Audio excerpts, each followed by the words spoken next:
Hello friends, मैं स्वागत करता हूं साकेत आईएएस के इस प्लेटफॉर्म पर, जहां आप लोग को 26 फरवरी 2025 का करंट अफेयर्स पूरा डिटेल्स में बताया जाएगा।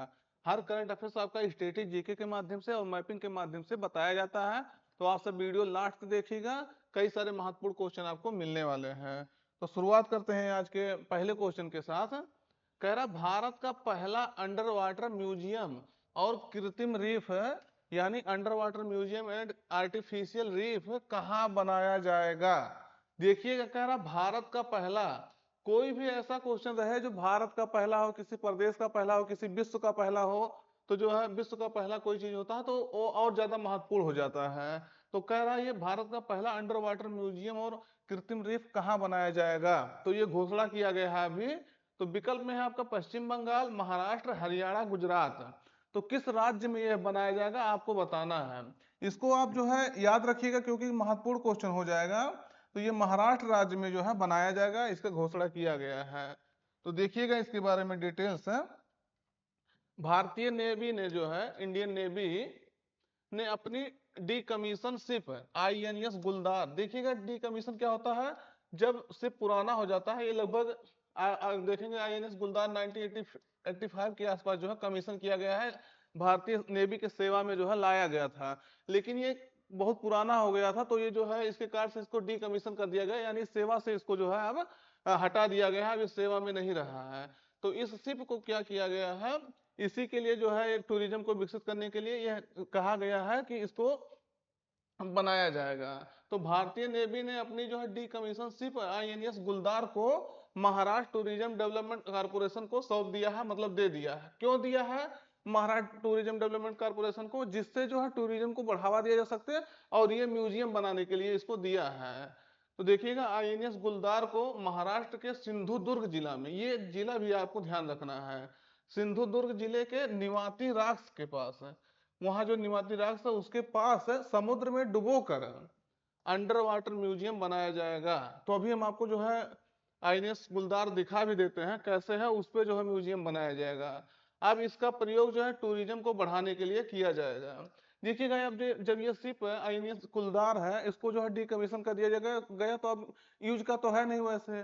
तो इसको क्या किया जाता है, कहीं जो है इसको स्थापित करके म्यूजियम के रूप में कन्वर्ट कर दिया जाता है, जिससे क्या है टूरिज्म बढ़ेगा। टूरिज्म बढ़ेगा तो वहां से जो है कुछ इनकम जनरेट किया जा सकता है और लोग उसको देख भी सकते हैं। तो इसीलिए जो है ये बनाया जाता है। ये देखिएगा आपका आईएनएस गुलदार है, इसको जो है समुद्र में स्थापित किया जाएगा और यहाँ जो है इसको म्यूजियम बनाया जाएगा। तो ध्यान रखना है, क्वेश्चन आपका महत्वपूर्ण हो जाता है। आईएनएस गुल ये भी पूछा जा सकता है किस जो है जहाज को या किस शिप को जो है म्यूजियम में कन्वर्ट किया गया है, और दूसरे नंबर पहला है जिसको जो अंडर वाटर म्यूजियम बनाया गया है, तो इसलिए जो है इंपॉर्टेंट हो जाता है। आपका राज्य पूछा जा सकता है, जिला पूछा जा सकता है, ये किस शिप पर जो है, ये किस शिप को कन्वर्ट किया गया है म्यूजियम में, अंडर वाटर म्यूजियम में। तो सब ये यहाँ कई क्वेश्चन यहाँ से आपका बन सकता है। अगला क्वेश्चन है, हाल ही में किस राज्य सरकार ने सौर परियोजना के लिए भारतीय सौर ऊर्जा निगम लिमिटेड के साथ एक समझौता पर हस्ताक्षर किया है। तो किस राज्य सरकार ने जो है सौर परियोजना के लिए समझौता किया है। तो विकल्प में है राजस्थान, तमिलनाडु, मध्य प्रदेश, उत्तर प्रदेश। तो किस राज्य सरकार ने जो है समझौता किया आपको बताना है, कमेंट करके आप लोग बताइए। सही उत्तर आपका रहेगा ये मध्य प्रदेश सरकार ने जो है सौर ऊर्जा को बढ़ावा देने के लिए इस समझौता किया है। आप जानते होंगे जो है इंटरनेशनल सोलर अलायंस है, अंतरराष्ट्रीय सौर गठबंधन जो है भारत और फ्रांस के बीच जो है समझौता करके, जो है इंडिया एंड फ्रांस के बीच समझौता करके इंटरनेशनल सोलर अलायंस है आईएसए का स्थापना किया गया था, जिसका हेडक्वार्टर आपका कहाँ है, गुरुग्राम में है। कहाँ है, गुरुग्राम में। इसका स्थापना कब किया गया था, 2015 में किया गया था। तो ये पहला ऐसा इंटरनेशनल लेवल का जो है ऑर्गेनाइजेशन है जो इंटरनेशनल लेवल पे काम करता है, जिसका हेडक्वार्टर आपके जो है भारत में है। भारत में वो भी कहाँ, हरियाणा के गुरुग्राम में है। ये क्वेश्चन आपका पूछा जा सकता है। अभी आशीष खन्ना, कुछ दिन पहले जो है आशीष खन्ना को जो है इसका चीफ बनाया गया था, महानिदेशक बनाया गया था। ये भी याद रखना। और भारत को उसी अभी जब इसका मीटिंग हो रहा था तो इंडिया को इसकी अध्यक्ष जो है 2 साल के लिए पुनः बनाया गया था, जबकि फ्रांस को इसका जो है उपाध्यक्ष 2 साल के लिए बनाया गया था। तो ये सब भी आपको याद रखना। तो सौर ऊर्जा को बढ़ाने के लिए भारत सरकार जो है कई देशों के साथ समझौता कर रहा है और जो ज्यादा से ज्यादा राज्यों में भी निवेश कर रहा है कि कैसे सौर ऊर्जा को जो है बढ़ाया जा सकता है। क्योंकि ये जो है रिन्यूएबल एनर्जी है, आपको पता होगा। और भारत जो है टारगेट भी अपना जो है रखा है कि हम जो है रिन्यूएबल एनर्जी को जो है ज्यादा से ज्यादा बढ़ाएंगे। आपको बताना है कब तक जो है ये वो लिया गया है कि 500 गीगावाट तक जो है हम रिन्यूएबल एनर्जी से ऊर्जा प्राप्त कर सकेंगे। तो मध्य प्रदेश सरकार के साथ ये समझौता हुआ है, मध्य प्रदेश सरकार ने किया है। भारतीय सौर ऊर्जा निगम लिमिटेड है या solar energy corporation of India limited ने धार में, मध्य प्रदेश का धार एक जिला है, वहां 200 मेगावाट की सौर परियोजना और राज्य में 1000 मेगावाट की बैटरी ऊर्जा भंडारण प्रणाली विकसित करने के लिए जो है मध्य प्रदेश सरकार के साथ एक समझौता ज्ञापन पर हस्ताक्षर किया है। किसने किया है? तो solar energy corporation of India limited ने मध्य प्रदेश सरकार के साथ ये समझौता किया है। ये दोनों आपको ध्यान रखना है, 1000 जो है मेगावाट की बैटरी क्षमता और 200 मेगावाट की जो है सोलर एनर्जी परियोजना, सौर परियोजना। तो ये समझौता किया गया है। देखिएगा अभी अभी कल आपको क्वेश्चन, हम कल या परसों क्वेश्चन बताए थे, कल बताए होंगे शायद, हमको लग रहा है 24 या 25 फरवरी को, 24 और 25 फरवरी को जो है भोपाल में जो है ग्लोबल इन्वेस्टर समिट हो रहा है, जिसमें जो है प्रधानमंत्री मोदी शामिल हुए थे। तो ये भी आपको क्वेश्चन हम परसों बता चुके हैं, कल या परसों में।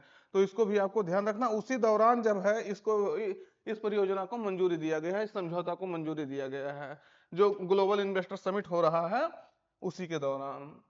अगला क्वेश्चन है 12वां क्षेत्रीय 3R और सर्कुलर इकोनॉमी फोरम का आयोजन किस शहर में किया जाएगा? तो अभी आपको जो है 3R भी जानना है, इन्वायरमेंट से संबंधित बहुत महत्वपूर्ण टर्म होता है।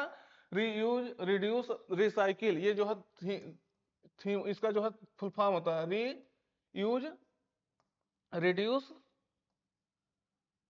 और रिसाइकिल। तो ये तीनों जो है एनवायरनमेंट से संबंधित बहुत महत्वपूर्ण थीम होते हैं, बहुत महत्वपूर्ण ये जो है टर्म होते हैं। इसी के तहत जो अगर काम किया जाए तो हमारा जो है सतत विकास, सस्टेनेबल डेवलपमेंट गोल्स को हम अचीव करने में जो है सतत विकास को जो है अचीव कर पाएंगे।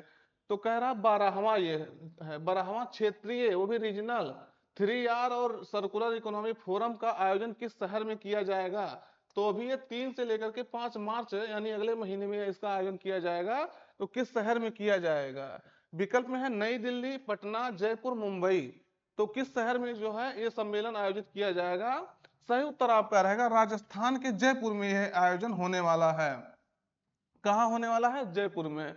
तो ये आपको ध्यान रखना है, देखिएगा, क्योंकि क्या कह रहा 3R और सर्कुलर इकोनॉमी पर यह फोरम होने वाला है। तो देख लीजिएगा इसके बारे में, आपको हम बता दिए ना पहले, 3 से लेकर के 5 मार्च तक इसका आयोजन होगा। जयपुर के राजस्थान इंटरनेशनल सेंटर है, वहां इसका आयोजन होने वाला है।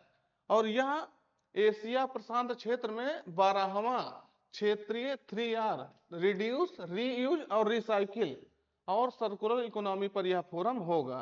हम आपको बताएं ना 3R, रिड्यूस, रीयूज और रिसाइकिल क्या होता है। अगर हम ऐसा करें यानी रिड्यूस करें, चीजों को जो हम रिड्यूस करें, कम करें, मतलब कम यूज ही करें, जितना हमको आवश्यकता है उतना ही करें, रिड्यूस करें।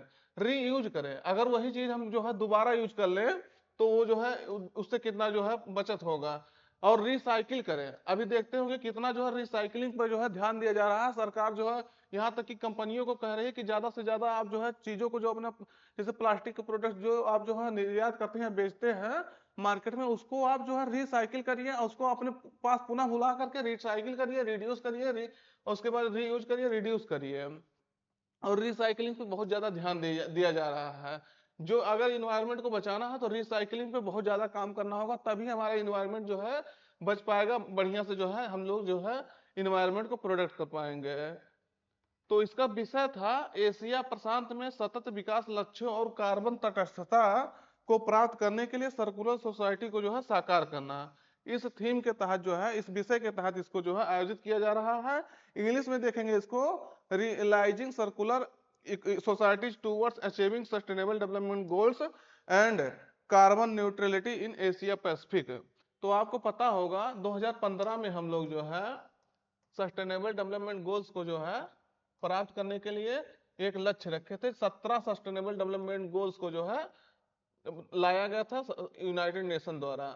और उस 17 सस्टेनेबल डेवलपमेंट गोल्स में से भी कई बार आपको क्वेश्चन पूछा जाता है कि इसको जो है हम लोग 2030 तक, सॉरी 2030 तक इसको हमको अपनाना है, यानी पूरे विश्व को जो है सतत विकास को अपनाने के लिए ये 17 चीजों पर अगर काम किया जाएगा तो हम लोग जो है सतत विकास कर पाएंगे और जो है पर्यावरण को संरक्षित कर पाएंगे। तो वो तो अलग टॉपिक हो जाएगा आपका सस्टेनेबल डेवलपमेंट गोल्स, हालांकि इसी से संबंधित है, इसमें थीम भी रखा गया तो इसको भी जान लेना जरूरी होता है। 17 सस्टेनेबल डेवलपमेंट गोल्स है आपके। अब इसको यहाँ से आपका डायरेक्टली ऐसे क्वेश्चन पूछा गया है कि छठवां सस्टेनेबल डेवलपमेंट गोल्स में क्या रखा गया है, तो यहाँ तक कि आपको जो है 17 सस्टेनेबल डेवलपमेंट गोल्स जो है उसको भी याद रखना है। तो ये देखिएगा 12वां regional, 12th regional 3R and circular economy forum in Asia and the Pacific. तो ये आपके जो है मनोहर लाल खट्टर हैं, देखिएगा यहाँ ये पार्टिसिपेट करेंगे, तो ध्यान रखना है। अगला है गोपीनाथ बारदोलई अंतरराष्ट्रीय हवाई अड्डा किस शहर में स्थित है जिसके नए टर्मिनल भवन के डिजाइन का पीएम मोदी द्वारा अनावरण किया गया है। तो देखेंगे, आप देखते होंगे जो है, आप सबसे ज्यादा सुने होंगे टर्मिनल 1 टर्मिनल 2। जब आप शिवाजी टर्मिनल पे जाते हैं, कितने लोग गए हैं कमेंट करके बताना है। शिवाजी टर्मिनल कहाँ है? महाराष्ट्र में है, मुंबई में है। शिवाजी टर्मिनल जो है वहाँ का एयरपोर्ट है, उसमें शिवाजी टर्मिनल पे 1 और 2 होता है। तो शिवाजी टर्मिनल पे जो है उसी की तरह से जो होता है टर्मिनल, मतलब 1 और 2 कह लीजिए, प्लेटफॉर्म 1 2 और 2 ऐसे होता है, उसको टर्मिनल कहा जाता है। तो नए टर्मिनल के भवन के जो है डिजाइन के लिए पीएम मोदी ने इसका अनावरण किया गया है। तो ये गोपीनाथ बारदोलई जो अंतरराष्ट्रीय एयरपोर्ट है कहाँ है, जिसका पीएम मोदी ने जो उसके नए टर्मिनल का उद्घाटन करने के लिए ये उद्घाटन किया है डिजाइन के लिए। तो विकल्प में है गुवाहाटी, दिसपुर, ईटानगर, भोपाल।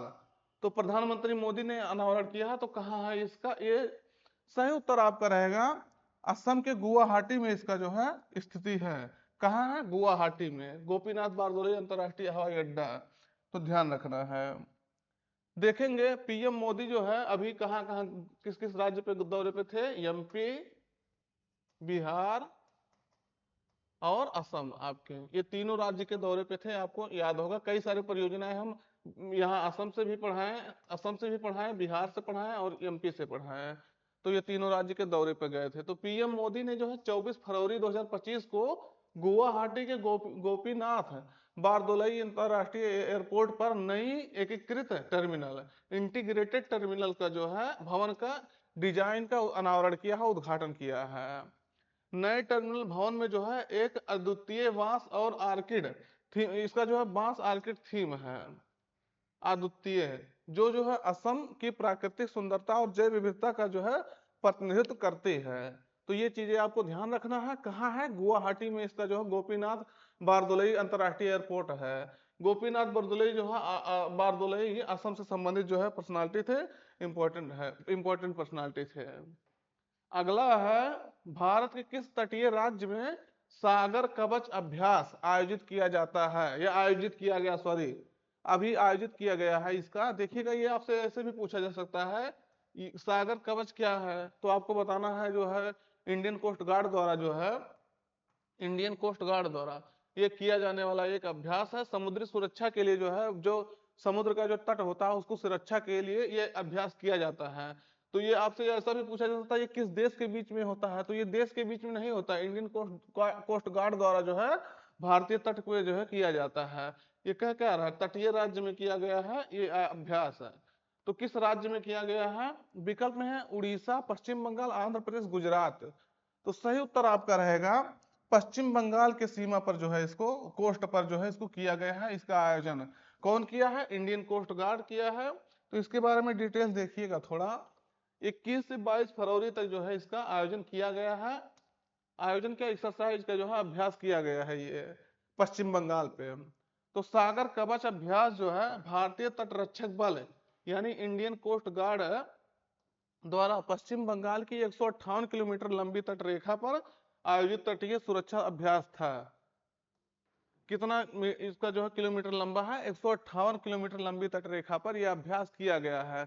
कैसे समुद्र की सुरक्षा जो है बढ़ाई जा सकती, समुद्र के माध्यम से अगर घटनाएं होती हैं तो कैसे उसको रोका जा सकता है, इसके लिए यह आयोजन होता है। क्या होता है, आप देखे होंगे जब हमारे मुंबई में आतंकवादी घटनाएं हुई थी तो कौन से जो है कहाँ के माध्यम से हुआ था? तट के माध्यम से। जब ताज होटल पर हमला किया गया था तो ये तट के माध्यम से पाकिस्तान के द्वारा पाकिस्तान के आतंकवादी जो है इसमें हमला किए थे।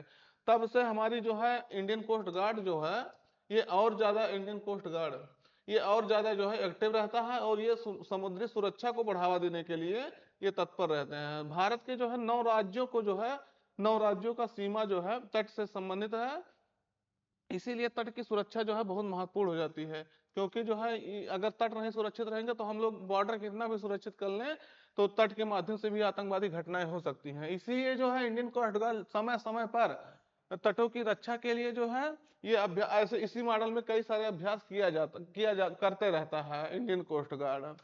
उद्देश्य क्या है? विभिन्न खतरों के लिए जो है प्रतिक्रिया तंत्र का परीक्षण करना और कई समुद्री सुरक्षा एजेंसियों के बीच जो है समन्वय बढ़ाना, तो इसलिए यह आयोजन किया जाता है। सॉरी। अगला है किसके द्वारा सामाजिक न्याय पर 2 दिवसीय क्षेत्रीय संवाद, किस पर? सोशल जस्टिस पर 2 दिवसीय क्षेत्रीय संवाद यानी regional dialogue on social justice, इसका उद्घाटन किया गया है। तो किसके द्वारा इसका उद्घाटन किया गया है?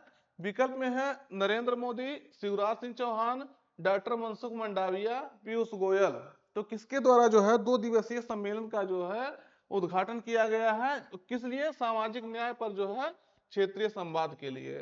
तो सही उत्तर आपका रहेगा खेल और युवा मामलों के मंत्री हैं डॉक्टर मनसुख मंडाविया, इनके द्वारा जो है ये उद्घाटन किया गया है। तो केंद्रीय युवा और खेल मंत्री डॉक्टर मनसुख मंडाविया ने 24 फरवरी को नई दिल्ली में जो है सामाजिक न्याय के लिए वैश्विक गठबंधन यानी global coalition for social justice के तहत सामाजिक न्याय पर पहले 2 दिवसीय क्षेत्रीय संवाद का जो है रीजनल डायलॉग का उद्घाटन किया। देखिएगा क्या कह रहा है, पहले, यह पहला बार हो रहा है सामाजिक न्याय पर पहले 2 दिवसीय। और 2 दिवसीय चला है कब तक? 24 और 25 को, यानी कल तक इसका जो है सम्मेलन का आयोजन हुआ था। कहाँ हुआ था? नई दिल्ली में हुआ था। इस कार्यक्रम में जो है अंतरराष्ट्रीय श्रम संगठन यानी इंटरनेशनल लेबर ऑर्गेनाइजेशन के महानिदेशक इस समय जो है गिलबर्ट एफ होंगवे ने भाग लिया था, उसमें पार्टिसिपेट किया था। और एशिया प्रशांत क्षेत्र में जो है सामाजिक न्याय में भारत की नेतृत्वकारी भूमिका पर जो है प्रकाश डाला था। तो किसने किया था ये सम्मेलन का आयोजन? इसमें कौन भाग लिया था? मुख्यतः इंटरनेशनल लेवल पे जो ऑर्गेनाइजेशन है, इंटरनेशनल लेबर ऑर्गेनाइजेशन, अंतरराष्ट्रीय श्रम संगठन। तो क्या होता है ये श्रमिक से संबंधित जो है जितने मामले होते हैं इंटरनेशनल लेवल पे उनको सॉल्व करने के लिए ये काम करता है। अगर देखेंगे तो ILO की स्थापना, इंटरनेशनल लेबर ऑर्गेनाइजेशन की स्थापना 1919 में जो है किया गया था। वर्तमान में इसका हेडक्वार्टर कहाँ है? जिनेवा, स्विट्जरलैंड के जिनेवा में है। देखेंगे तो ये इंटरनेशनल लेवल पर लेबर से संबंधित जितने मामले होते हैं उसको जो है ये डील करता है, उसको जो है समाधान करता है। कैसे जो है लेबर को जो है उनकी सुरक्षा किया जा सकता है। क्या होता है, कंपनियां जो होती हैं आप जानते होंगे लेबर से काम करवा करके उनको जो है पैसा सही, जो उचित उचित पैसा उनको नहीं दिया जाता, उचित उचित जो उनका रोजगार होता है वो नहीं दिया जाता है। रोजगार नहीं देंगे, उचित जो उनका मेहनताना कह सकते हैं, जो मेहनत करते हैं उतना उनको नहीं मिलता है। तो उससे सबसे संबंधित जो है मुद्दे ये देखता है इंटरनेशनल लेवल पे। ये जो है पहला ऐसा इंटरनेशनल लेवल पे संगठन है जो ट्राई पार्टी है। ट्राई पार्टी मतलब, इसका मतलब क्या होता है? ट्राई पार्टी मतलब होता है 3 लोगों से मिलकर बना है। एक होता है एम्प्लॉयर, एम्प्लॉयर मतलब जो रोजगार देता है। एक होता है एम्प्लॉई जो रोजगार करता है किसी संगठन में। एक होता है गवर्नमेंट से। जो 3 लोगों से मिलकर बनने वाला ये जो है ये पहली ऐसा संगठन है इंटरनेशनल लेवल पे। तो एम्प्लॉयर हो गया, एम्प्लॉई हो गया और गवर्नमेंट से 3 लोगों से मिलकर बनी है। इसको जो है इसके कार्यों के लिए लगभग 1969 में इसको नोबेल शांति पुरस्कार भी दिया जा चुका है। किसको? ILO को, इंटरनेशनल लेबर ऑर्गेनाइजेशन को, लेबर ऑर्गेनाइजेशन को। तो ये सब बातें इसके बारे में भी आपको ध्यान रखना है। अगला है महिला शांति सैनिकों के लिए पहला सम्मेलन 2025 कहां आयोजित किया गया? आप जानते होंगे हम भारत के जो है भारत सरकार अंतरराष्ट्रीय लेवल पे जो है संयुक्त राष्ट्र का जो सुरक्षा मिशन होता है, पीस कीपिंग जो है मिशन होता है, उसमें भारतीय सैनिक बहुत ज्यादा पार्टिसिपेट करते हैं। ये चीज आपको पता होगा। जो यहाँ तक कि जो है विकसित देश जो है इसमें बहुत कम जो है पार्टिसिपेट करते हैं अंतरराष्ट्रीय लेवल पे जो पीस कीपिंग मिशन होता है। ज्यादा सैनिक कहाँ से जाते हैं? विकासशील देश से जाते हैं। क्यों? क्योंकि आप जानते हैं कि विकासशील देश में जो है लोगों का महत्व कम है, पैसे का महत्व ज्यादा है। विकसित देश क्या करते हैं, पैसे दे देते हैं पीस कीपिंग मिशन के लिए, वहां अपने सैनिक नहीं भेजते हैं। लेकिन भारत जैसे विकासशील देश जो है, यहाँ तक कि कहेंगे दूसरे तीसरे नंबर पे जो है पीस कीपिंग मिशन में भारत की सेनाएं जो है पार्टिसिपेट करती हैं। तो इसीलिए जो है इसके बारे में जो है सम्मेलन किया गया है। तो ये सम्मेलन कहाँ किया गया है, क्यों, किसके लिए किया गया है? महिला शांति सैनिकों के लिए। जो महिला से संबंधित, महिला जो पीस कीपिंग मिशन में शामिल होती हैं, उससे संबंधित मुद्दों को जो है यहाँ जो है संबोधित करने के लिए है। तो विकल्प में है मुंबई, नई दिल्ली, हैदराबाद, लखनऊ। तो ये आपको बताना है, ये जो है पीस कीपिंग मिशन जो है, इसके लिए महिला शांति सैनिक के लिए सम्मेलन कहाँ हुआ है। सॉरी देखिएगा, ये कहाँ हुआ आपको बताना है। तो ये आपका नई दिल्ली में हुआ है। तो इसके बारे में डिटेल्स देख लीजिए। तो संयुक्त राष्ट्र मिशन में महिला शांति सैनिकों पर 2 दिवसीय सम्मेलन नई दिल्ली में आयोजित हुआ। विषय इसका था शांति अभियान में महिलाएं, वैश्विक दक्षिण का परिप्रेक्ष्य। तो इस विषय के तहत, इस थीम के तहत इस सम्मेलन का आयोजन हुआ था। कौन आयोजित किया था सम्मेलन? तो भारत का विदेश मंत्रालय, रक्षा मंत्रालय और संयुक्त राष्ट्र शांति स्थापना केंद्र, ये तीनों मिल करके जो है इसका आयोजन किए थे। संयुक्त राष्ट्र का जो है प्रतिनिधित्व जीन पियरे लेक्रोइक्स और क्रिश्चियन सैंडर्स ने किया था। इसमें जो है संयुक्त राष्ट्र का जो है प्रतिनिधित्व भी करने के लिए 2 लोग आए थे। तो इसको भी याद रखना है। सम्मेलन में जो देखेंगे, वैश्विक दक्षिण के दृष्टिकोण में से शांति स्थापना तकनीक, प्रशिक्षण और क्षेत्रीय सहयोग पर जो है ध्यान केंद्रित किया गया। तो इसके बारे में आपको ध्यान रखना है। अगला क्वेश्चन है, विश्व दृश्य श्रव्य और मनोरंजन शिखर सम्मेलन यानी बेफ्स 2025 किस मंत्रालय की पहल है जो आयोजित किया गया है? तो किस मंत्रालय का ये पहल है? विकल्प में है वित्त मंत्रालय, सामाजिक न्याय और अधिकारिता मंत्रालय, सूचना और प्रसारण मंत्रालय, वाणिज्य और उद्योग मंत्रालय। तो किस मंत्रालय का बेफ्स जो है पहल है?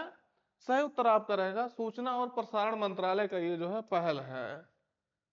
तो देखिएगा, XR extended reality creation hackathon का आयोजन जो है वेब लैब्स द्वारा सूचना और प्रसारण मंत्रालय भारत सरकार की पहल वेब्स के सहयोग से किया जा रहा है। तो किसके सहयोग से किया जा रहा है? भारत सरकार के जो सूचना और प्रसारण मंत्रालय है उसके सहयोग से किया जा रहा है। वेब्स का उद्देश्य क्या होता है? मीडिया, मनोरंजन उद्योग में जो है विचारों, सहयोग और नवाचार के लिए जो है एक प्रमुख मंच बनना, इस उद्देश्य से इसको जो है वेब्स को आयोजित किया जाता है। यह कार्यक्रम जो है भारत को कंटेंट निर्माण, प्रौद्योगिकीकरण और रचनात्मक उद्योग में जो है उद्योग विकास में वैश्विक नेता के रूप में उभरने में मदद करने के लिए जो है डिजाइन किया गया है इस कार्यक्रम को। तो ध्यान रखना, सूचना और प्रसारण मंत्री वेब्स कार्यक्रम को जो है आयोजित कर रहा है, वेब्स को जो है आयोजित कर रहा है। अगला है, एक दिवसीय अंतरराष्ट्रीय ओडीआई, मतलब ओडीआई क्रिकेट में सबसे तेज 14,000 रन बनाने का रिकॉर्ड किस खिलाड़ी के नाम है? तो अभी जो है ये रिकॉर्ड हासिल किया गया है, किस खिलाड़ी द्वारा ये हासिल किया गया है? विकल्प में है आपका बाबर आजम, विराट कोहली, स्टीव स्मिथ, रोहित शर्मा। तो ये उपलब्धि जो है हासिल किया गया है भारत के स्टार बल्लेबाज जो है विराट कोहली द्वारा। अभी जानते होंगे भारत पाकिस्तान का मैच हो रहा था, उसमें जो है ये शतक लगा करके जो है ये उपलब्धि हासिल किए हैं विराट कोहली द्वारा पाकिस्तान के खिलाफ। तो देखे होंगे कितना जो है चर्चा हुआ था इस बात को, इस बात के लिए कितना शहर में जो लोग थे वो और ज्यादा इससे परिचित हुए होंगे, कितना जो है सब लोग इस पे जो है पटाखा फोड़े से कितना क्या किए थे। तो विराट कोहली जो है एक दिवसीय अंतरराष्ट्रीय में जो है अंतरराष्ट्रीय ओडीआई में सबसे तेज 14,000 रन बनाने वाले जो है बल्लेबाज बन गए हैं, सबसे तेज। वो भी देख रहे हैं 287 पारियों में। अभी तक जो कोई उपलब्धि ये हासिल किया था 300 प्लस पारी में ये किया था। ये विराट कोहली कौन से हासिल में 300 से नीचे पारी में ये हासिल कर लिए हैं। तो इन्होंने जो है विराट कोहली ने मतलब चैंपियंस ट्रॉफी 2025 में पाकिस्तान के खिलाफ मैच के दौरान यह उपलब्धि हासिल की है। तो हम बता दिए ना पाकिस्तान के खिलाफ यह उपलब्धि हासिल किया है। तो विराट कोहली ने यह उपलब्धि सिर्फ 287 पारियों में हासिल की है, जिसे जो सचिन तेंदुलकर ने 350 पारियों में और कुमार संगकारा जो है 378 पारियों में पूरा किए थे, उनको ये पीछे छोड़ दिए हैं। तो सबसे तेज अगर देखेंगे 14,000 रन इन्होंने जो है ओडीआई में बना चुके हैं विराट कोहली। तो ये इसको ध्यान रखना है। तो आज का करंट अफेयर्स यही तक रखते हैं। आप वीडियो अपने मित्रों तक पहुंचा दीजिएगा। देखिएगा आज सुबह आपको वीडियो मिल जा रहा है। फिर प्रयास करते हैं जल्दी, जो 2-3 दिन क्लास आपका जो है शाम को मिला है वो जल्दी ही आपका समाधान हो जाए, सुबह ही करंट अफेयर्स का क्लास आपको मिलने लगे। देखिएगा कई सारे जो है समस्याएं आती हैं जब कोई चीज आप नया शुरू करते हैं। आप भी है जब कोई चीज पढ़ना चाहते हैं मान लीजिए, तो कई बार होता है कि कई चीजें जो है मैनेज करना पड़ता है। उसी उसी तरह से जो है कुछ समस्याएं हैं, ऑफलाइन क्लासेज वगैरह भी चलती हैं, तो इसके कारण से जो है समस्याएं आ रही हैं जल्दी, लेकिन उसका समाधान कर दिया जाएगा। आपको सुबह ही क्लास देखने को मिलेगा। तो अपने मित्रों तक इसको पहुंचा दीजिएगा, और करंट अफेयर जो पूछते हैं क्वेश्चन उसको बताया करिएगा, और जुड़े रहिएगा लगातार। फिर मिलते हैं नए सेशन में। Thank you.